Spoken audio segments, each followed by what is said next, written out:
बार बाबा भी हमने आज ये दुनिया के भाषा गर्मा हमने आज खाए हैं हमने आज खाए हैं ये दुनिया के भाषा गर्मा हमने आज खाए हैं हमने आज खाए हैं ये दुनिया के भाषा गर्मा हमने आज खाए हैं हमने आज खाए हैं पार लगा है तू मन दादा मन में आस भरे हैं मनाया से भरे हैं पार लगा है तू मन दादा मन में आस भरे हैं मनाया से भरे हैं पार लगा है तू मन दादा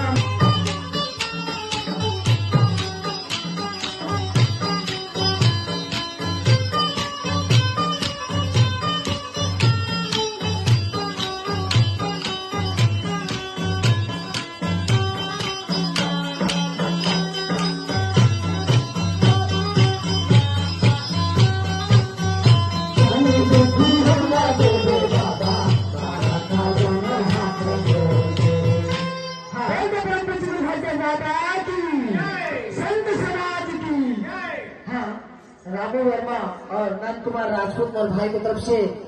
20 रुपए के सादा सादा 17 भेंट तो भाई का बार बार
बाबा